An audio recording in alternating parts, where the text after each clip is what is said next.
All the details in this video are true and are part of my personal story. I lived with psychopaths for 40 years of my life without knowing it. In this video, I am going to share my story with you.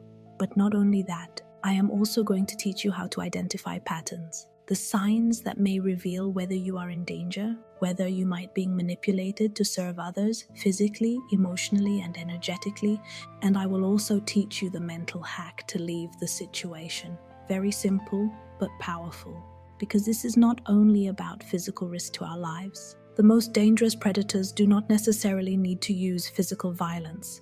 In fact, when manipulation is extremely successful, they don't even need to raise their voice. You will do everything for them without them almost having to ask. For someone stuck in a situation like this, there is always a discomfort somewhere inside, an indelible sense that something is not right. But emotional manipulation and trauma bonds are most of the time stronger. If you are determined to learn how to unstuck, comment below. I am determined to be a free being. When I was only 1 year old, my mother became pregnant again. An unplanned accident, everyone said. My parents were living in my grandparents' house and barely had money to pay the rent for a tiny room at the back of the garage. They barely had money to eat. Because my mother did not work, I stayed at home with her. My grandmother, my mother's mother, never liked her. She had beaten her throughout her life, and even though my mother was already 22 years old, she saw this pregnancy as an excellent opportunity to continue the abuse. This time, the abuse became emotional. The humiliations were daily, intense, relentless.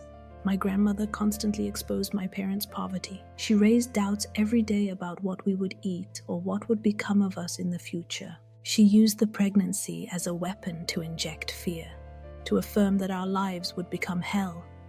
And to complete the cycle of abuse, she forced my mother to wash, clean, iron, and cook for everyone every single day, claiming that the money we paid was not enough. But for a psychopath, humiliation is never enough. Once the victim is stabilized inside the abuse, the psycho seeks the next limit, the next boundary. And that is when my grandmother began psychologically torturing my mother by demanding that she have an abortion. All physical realities begin as ideas, and this was an idea she took pleasure in feeding, although my mother never intended to have an abortion and never sought one. It is chilling how my grandmother almost managed to kill not only my unborn sister, but her own daughter.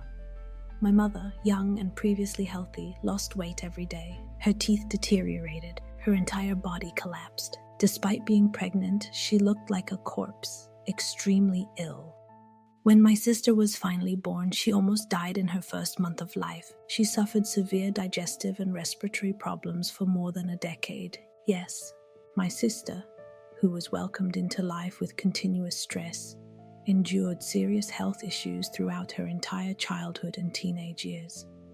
My memories of her childhood are of a fragile being, constantly ill, constantly afraid. I witnessed all of this for decades, and it shaped my character.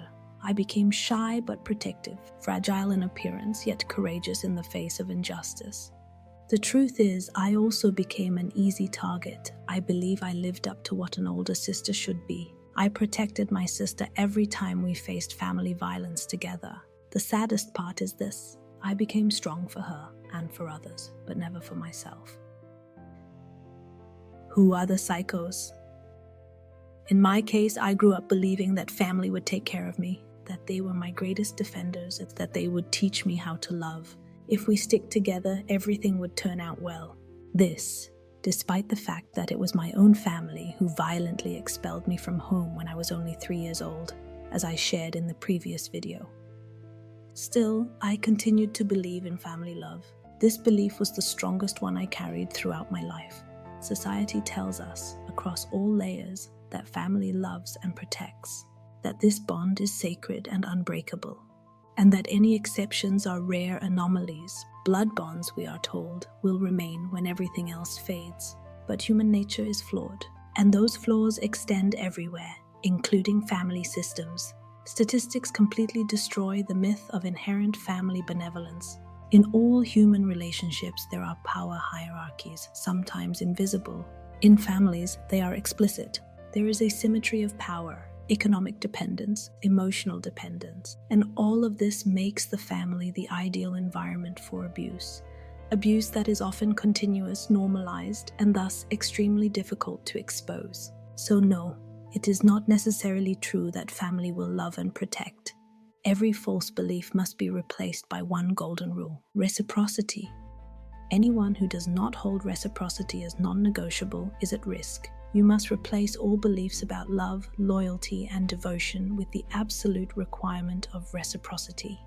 Friends, co-workers, your own kids, parents, siblings, grandparents, even if it's freaking Mickey Mouse, if there is no reciprocity, there can be no genuine relationship. This is non-negotiable. I will repeat, non-negotiable. I know suffering. I know betrayal by those I protected repeatedly. I know invisibility. I know being taken for granted. People torment themselves for years asking, why did they do this to me? And you can go mad with this question. The answer is simple. There was no reciprocity, and the victim ignored it from the beginning. Beliefs that demand loyalty without reciprocity are lethal. Lethal. No one who humiliates or despises another should be served lunch on a silver platter the next day. Train this daily, morning, afternoon, and night if needed. Comment now below. Reciprocity is the master of all my relationships. The fingertips of disrespect. One of the most striking aspects of my life story is that my grandmother was always portrayed by everyone as a kind old lady. Family photos, smiling grandchildren around her, yet she despised those children. She showed contempt for the photos. One day, a cousin told this story as if it was a joke. She had gone to visit our grandmother to gift her a photograph of her child. My grandmother looked at it and said, "Oh, but I don't have any space left. Take it away." That moment says everything. My cousin was smiling. Obviously, these people had no understanding of reciprocity, but when do we recognize its absence? How do we know? It is very simple. Abusers always begin the same way, by revealing themselves through clear, unmistakable acts of disrespect, first subtle, then increasingly blatant.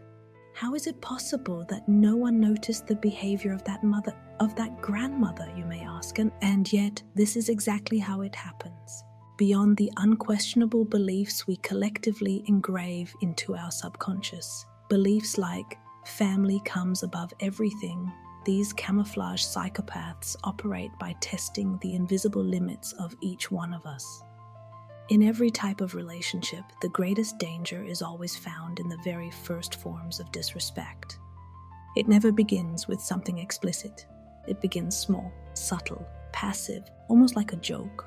If the psychopath passes untouched through these first acts of disrespect, they will continue to stretch the boundaries, slowly discovering how far they can go, what they can obtain, what they can do, and how far the victim's loyalty extends. And I have witnessed people whose loyalty goes all the way to the grave, people who literally die, who offer their lives on the altar of psychopaths. It is chilling to observe how people tolerate constant disrespect.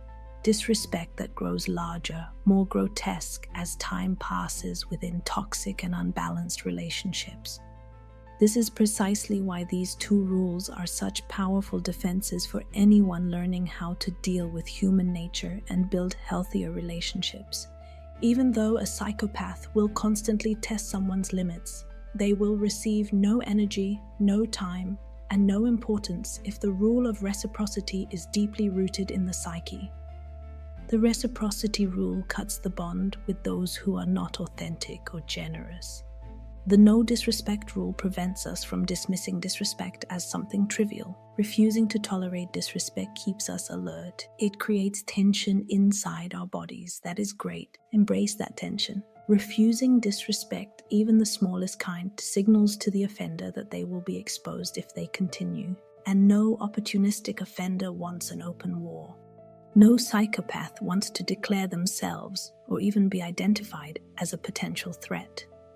They only have power while they remain hidden. And the more people develop a low tolerance for disrespect, the fewer environments psychopaths will find in which to thrive. That is why it is so common to see an abuser who once had status, power, and reputation be completely socially annihilated the moment a single victim exposes the abuse. Often, the first person who speaks out enables all the others who had tolerated the disrespect to finally reveal years of terror and manipulation and hundreds of victims. The entire structure collapses, fragile as a house of cards. All it takes is refusing disrespect. But what happens when no one accepts disrespect? What ground is left for the psychopath to stand on? My grandmother lived a long life in which she was allowed, comfortably, to emotionally abuse, coerce, and even physically eliminate others. And people look at her and smile. They caress her, they offer her gifts and attention. To a fucking psycho, they believe she simply has a temporary bad temper. Her role as a grandmother becomes the ultimate mask, completely overriding her true malevolent nature. They ignore the fact that she is not reciprocal. She never was. They ignore years of explicit signs and words of blatant disrespect. They ignore that she shows no empathy or compassion unless there is something to gain. They ignore that she does not protect the innocent, those who are vulnerable. They ignore that she even despises children, even her children. They ignore that she only shows interest in what serves her personal agenda. If you are following me, if you are truly feeling these words, comment. I will never ignore disrespect again. The spell. Most people do not live in the real world. They live inside a fantasy, one they create and recreate in their own minds, and then try to stage for themselves and for others. And no matter how much evidence they are given, no matter how many signs they witness proving that this idea is nothing more than a fantasy, they are unable to let go of it. Emotionally, it functions like a spell, a self-imposed contract, a spell that is collectively reinforced, and escaping these fantasies generates fear, insecurity. Abusers feel this, and they use it. It gives them power. My mother, despite having an entire world available to seek shelter and help, remained silent. She accepted it. She hid it. She was afraid. A fear generated by the possibility of breaking the fantasy. And that fantasy may sound like this. Here, I am safer. No one will want my well-being more than my family. I am nothing without him. I don't know how to live alone. If I don't do everything myself, others will fail. People behave badly because of me. They love me because they said they do. They really need me. I can't leave. These fantasies surround us. We live intoxicated by them, now more than ever. Every time we observe perfect lives, celebrity photographs, beautiful parties. Fantasies are beautiful. They make us feel good. They have only one little problem. They are not real. And so, even though my mother was living motherhood with a healthy child in her arms and another on the way, with every right and every possibility to demand protection and justice before everyone, she silently and passively endured the most atrocious violence. She even allowed that violence to fall upon her children. She did not rebel, not even when the violence was directed at her own children. She was an adult, she was responsible, she had opportunities, she had time ahead of her to rebuild her life. She had financial support, she had rights guaranteed by law. All she had to do was leave, but instead she chose to submit herself and her children to violence every day for years. It is grotesque. The fantasy is extremely powerful and extremely difficult to break. Many will say that the fear was about material deprivation or hunger. But do you understand that this was already the reality? There was already cold, there was already hunger, there was already abandonment, there were already insults. So the fear was not about that. What was really left to lose, other than the illusion that she belonged and that she was supposed to help, that what a shame for her would be if she spoke. The alternative path to spell is the exposure of the abuser, and with exposure comes solitude. Separation from the herd. That separation is the definitive proof that the spell of fantasy has been broken. Illusion portrays solitude and separation as something terrifying and unbearable. In truth, it is the abuser's worst nightmare and the victim's conquest of freedom. Understanding this is fundamental. This is how psychopaths use and abuse those around them. They rely on socially accepted fantasies. They exploit deeply rooted personal beliefs. Detach from your spells. Listen to the pain. The pain is the one telling the truth. They depend on fluid, inconsistent personal boundaries that normalize disrespect. And so they advance day after day until one day the pain becomes unbearable. And even after the pain becoming unbearable, psychopaths continue advancing until they are exposed or not. What I ask you to do next is to reflect on these mental processes. Think about these internal rules that determine much of our behavior and our decisions. I hope my message is heard, and I hope my story performs alchemy, transforming my personal nightmares into hope and clarity for others.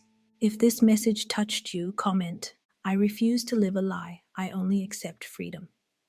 If you know of any child who may be at risk, please ask for help. You may be saving a life, and I would love to read your personal stories. Make this your space for sharing.